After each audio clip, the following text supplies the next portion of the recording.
पाठ 12 अविकारी शब्द इंडेक्लिनेबल वर्ड्स। अविकारी शब्द अर्थात जिनमें विकार या परिवर्तन न हो। शब्दों में लिंग, वचन, काल, पुरुष आदि के कारण अनेक परिवर्तन होते हैं, लेकिन अविकारी शब्दों में किसी भी प्रकार के परिवर्तन नहीं होते, इसलिए इन्हें अव्यय भी कहते हैं। अव्यय के 5 भेद हैं। अव्यय के भेद क्रिया विशेषण, संबंध बोधक, समुच्चय बोधक, विस्मयादि बोधक, निपात।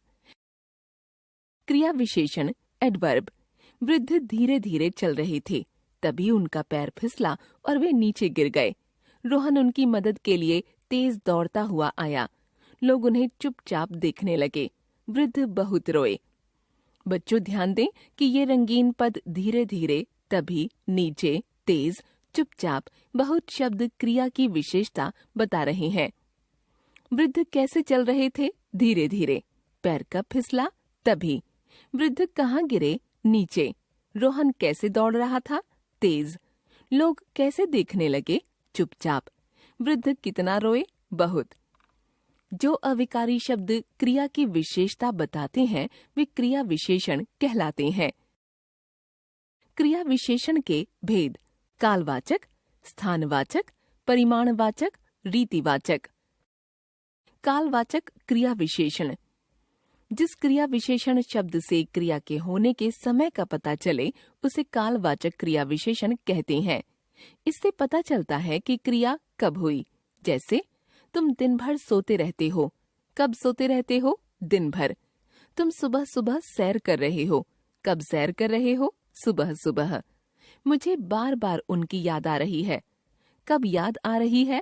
बार बार। इस प्रकार कालवाचक क्रिया विशेषण जानने के लिए क्रिया के साथ कब लगाकर प्रश्न करें, तो जो उत्तर आए उसे कालवाचक क्रिया विशेषण समझें। स्थानवाचक क्रिया विशेषण। जिस क्रिया विशेषण शब्द से क्रिया के होने के स्थान का पता चले उसे स्थानवाचक क्रिया विशेषण कहते हैं। इससे पता चलता है कि क्रिया कहाँ हुई। जैसे तुम भीतर आ जाओ। कहाँ आ जाओ? भीतर। मैं उधर ही जा रहा हूँ। कहाँ जा रहा हूँ? उधर।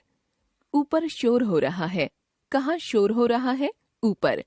स्थानवाचक क्रिया विशेषण जानने के लिए क्रिया के साथ कहाँ लगाकर प्रश्न करें तथा जो उत्तर आए वह स्थानवाचक क्रिया विशेषण होता है।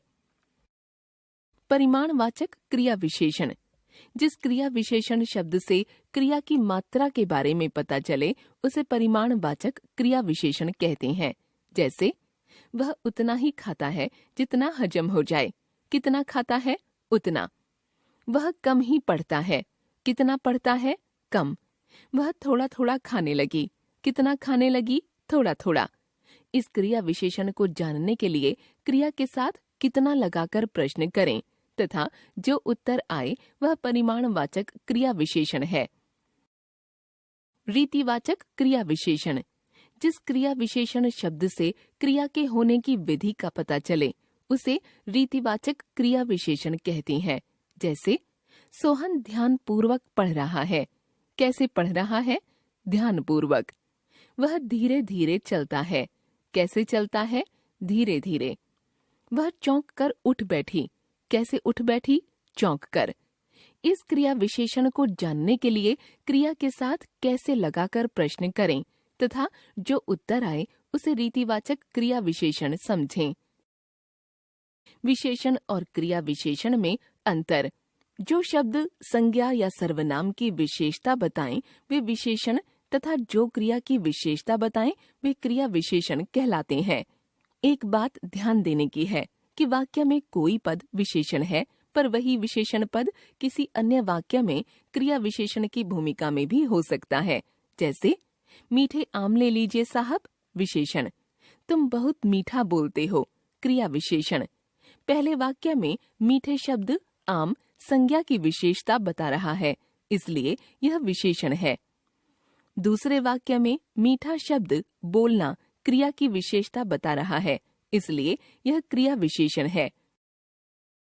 एक बार फिर से, जिन शब्दों में लिंग, वचन, काल, पुरुष आदि के कारण परिवर्तन नहीं होता वे अविकारी शब्द कहलाते हैं। इन्हें अव्यय भी कहा जाता है। क्रिया की विशेषता बताने वाले शब्द क्रिया विशेषण कहलाते हैं। क्रिया विशेषण के 4 भेद हैं। 1 कालवाचक, 2 स्थानवाचक, 3 परिमाणवाचक, 4 रीतिवाचक।